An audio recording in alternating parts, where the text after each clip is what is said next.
Issue है। मैं कहते हैं कि हज़रत अली रज़ी अल्लाह ताला अन्हो का कौल है कि कुफ़र का निज़ाम चल सकता है, जुल्म का निज़ाम नहीं चल सकता।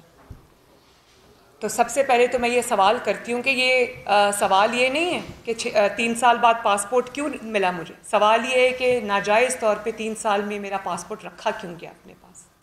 इसी तरह पनामा केस में मेरी बरियत हुई, अल्लाह ताला का बड़ा शुक्र है।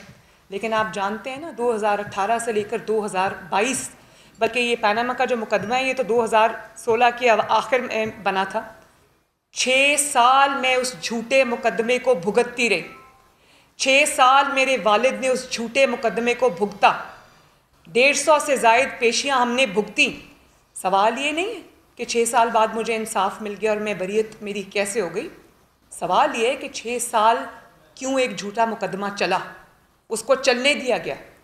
और सब उससे पहले एक और सवाल आता है कि वो 6 साल पहले वो झूठा मुकदमा बनाया ही क्यों गया। तो आज कौम के सामने जवाब है, मुझे उन बातों में जाने की ज़रूरत नहीं है। जस्टिस शौकत अजीज़ सिद्दीकी साहब के जो इंकशाफात हैं वो पूरी कौम के सामने हैं। मेरी वो एप्लीकेशन जो जस्टिस शौकत अजीज़ सिद्दीकी साहब के बयानात की रोशनी में मैंने दायर की थी, 2 साल की मेहनत जिसमें कहा गया था, वो आज भी लाहौर इस्लामाबाद हाई कोर्ट के पास पड़ी है। तो वो चीज़ कभी ख़त्म नहीं होगी। वो जो हुआ है, जो फाउल प्ले हुआ है, जिस तरीके से ये मुकदमात बनाए गए, क्योंकि इमरान खान के पॉलिटिकल जो एक वर्दी पॉलिटिकल अपोनेंट था, ताकतवर फॉर्मिडेबल पॉलिटिकल अपोनेंट था, उसको मैदान से उठाकर बाहर किए बगैर इमरान खान इलेक्शंस नहीं जीत सकता था। तो ये सारा खेल रचाया गया। बहरहाल ये तारीख़ का हिस्सा है और हमेशा वक्त एक जैसा नहीं रहता। अगर वो पनामा का मुकदमा नहीं रहा और अगर ये जो झूठा पासपोर्ट जिसमें मेरा रखा हुआ था वो मुकदमा नहीं रहा, तो इंशाअल्लाह ताला ये भी एक दिन कौम के सामने पूरी हकीकत आकर रहेगी।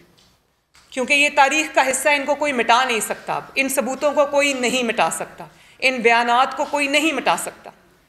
और मेरा पनामा का जो मेरा केस था, लोग कहते थे जाली ट्रस्ट डीड और ये उस पर तो मेरे पे मुकदमा बना ही नहीं था। ये भी कौम नहीं जानती। वो झूठ बोल बोल के, वो झूठी ट्रस्ट डीड वाली टी शर्ट्स पहन पहन के, कैलिबरी क्वीन कह कह के इन्होंने एक ऐसी बात घड़ी जिसका जो ये इन्होंने केस में रखा ही नहीं। केस में मेरे ऊपर जो केस बनाया जिसमें मुझे सज़ा हुई वो अबेटमेंट में थी, और वो कि जो क्राइम हुआ है उसकी अबेटमेंट में और एड करने के लिए मुझे एडर और अबेटर कहा गया और उस पर मुझे सज़ा हुई। कैलिबरी पर नहीं हुई, ट्रस्ट डीड पर नहीं हुई। ट्रस्ट डीड तो उठाकर अदालत ने फेंक दी बाहर। उन्होंने कहा कि ये ट्रस्ट डीड एक बहन और भाई के दरमियान है, इसमें किसी का क्या नुकसान होता है। बात ये थी कि उन्होंने कहा कि नवाज शरीफ साहब की प्रॉपर्टीज़ हैं ये, और ये साबित करने की कोशिश में 6 साल गुजर गए। एक कागज़ का टुकड़ा ये नहीं पेश कर सके अदालत में जिसमें ये कहा गया हो कि ये है कागज़ का टुकड़ा जिससे साबित होता है कि नवाज शरीफ साहब इन प्रॉपर्टीज़ के मालिक हैं। और वो जो मेरे दादा का कारोबार था 1930 से चलता हुआ, उसको ये कन्वीनियंटली माइनस कर गए। मेरे वालिद ने तो कभी कारोबार किया ही नहीं। वो मेरे दादा की खड़ी की हुई एम्पायर थी जिसको कन्वीनियंटली उस पर आंखें बंद कर ली।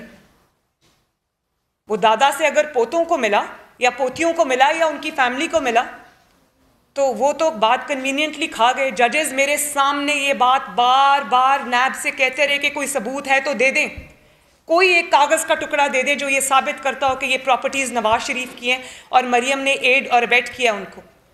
कभी जब वो सवाल पूछते थे, कभी नैब को कोरोना हो जाता था, कभी नैब को डेंगू हो जाता था, कभी नैब का वकील बदल जाता था। और फिर मैंने जब ये बरियत हो गई तो मैंने पीटीआई के रहनुमाओं को ये कहते सुना कि क्योंकि अब नैब जो है इस हुकूमत के ताबे है, तो जो प्रोसिक्यूटर लगाया गया उसने मुकदमा नहीं लड़ा। तो ये मैं कौम के लिए बता दूं, उनकी इन्फॉर्मेशन के लिए, उनके नॉलेज के लिए, कि मेरे मुकदमे में आखिर तक वही 2 वकला, वही 2 प्रोसिक्यूटर्स रहे जिनने मेरा मुकदमा बनाया था।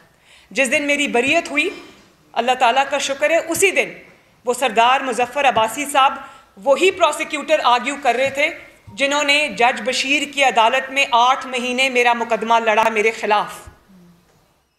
और एक और बात मैं आज क्लैरिफाई कर दूं, मैंने अपने